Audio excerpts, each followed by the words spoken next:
Hello and welcome to another video. Today I'll be talking to you about Bridgerton, the Netflix series that actually turns out is based on a series of books, which I only found out after I watched the series. So I've read the book, well, one and a bit, so now I decided to make a video about comparing the two and telling you what I think and what are my thoughts and sort of what I noticed about the books and the series. So throughout the whole video I'll try and not give you any spoilers, so if you haven't seen or read it yet, then hopefully I will not ruin it for you. It's just my observations about how well the series portrays the books and that kind of stuff.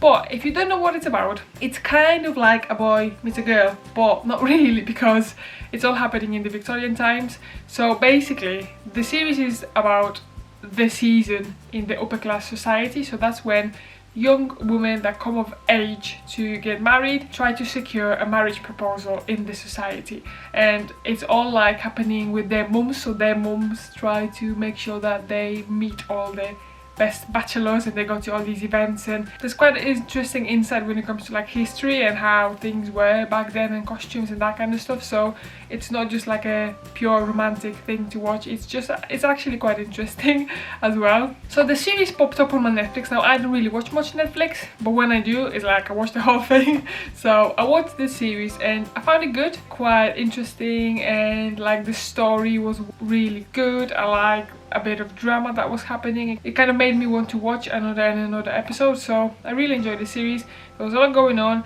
I quite enjoyed like how they spoke in the series. We must continue our ruse until I found my match. In the grand battle of the season, I am your trusted general, marshalling the troops. Wellington could only hope for a soldier so brave. And handsome. You must not forget that. The costumes were amazing. The scenography was really good as well. So the series, big thumbs up, I enjoyed it. And then I found out that there was a book, actually, well, a series of books, and that's where the series came from. So I grabbed the first book and I read it. Now, usually what happens is, if there's a film or series made based on a book, usually like the consensus is that the film is not as good as the book. That's what usually happens.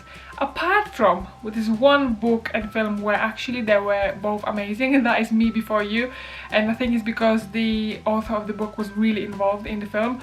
So actually like both the film and the book for this one I found like amazing. Like the film was literally like scenes from the book and it was so well made, so I would recommend checking that out. But anyway, here what I found is that this series was a lot better.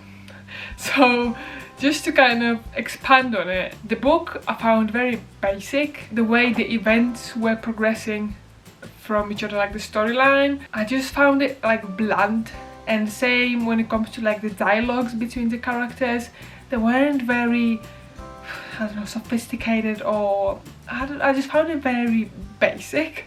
So if I read the book first, to be honest, I don't think I would have gone through the whole book if I just picked up the book, because I prefer books to be like make me think and something a bit more, I don't know, like I'll read psychological thrillers, or if I read novels, they need to be like good novels, or like I read clever books. But I read the whole book because I wanted to see what things happen in the book. There's a lot of things that happen in the series that were not spoken about or that were not part of the storyline in the book. Like for example, in the series there was the Queen. The Queen was quite a big character, but in the book the Queen wasn't even there, like she wasn't part of the story. It was just all about the Bridgerton family and then the Duke.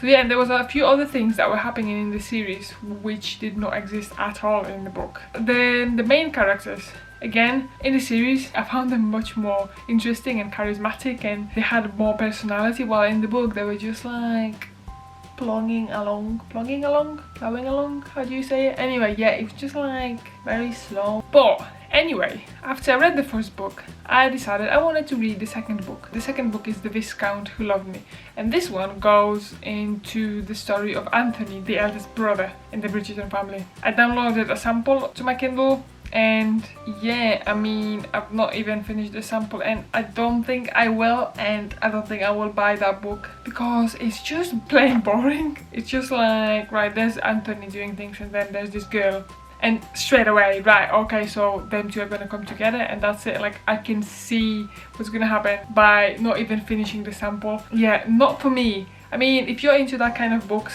where it's a very easy read and it's all about romance, then I'm not saying it's a bad thing, it's just not for me. I personally like a bit more from a book. I want it to make me think and like actually draw me into it so that I don't want to put the book down. They are making season 2 of the Bridgerton, so when that comes out I will definitely watch it because the series was good, like I said before. I'm very sorry, Julia, but your books are not for me. However, the story is great and I love the series. So yeah, that's all I have to say about this. Let me know in the comments below if you've seen the series or read the books, and let me know what you think. I mean, you may totally disagree with me. You may love the books and think I'm crazy, but that's fine. Let me know in the comments what you think.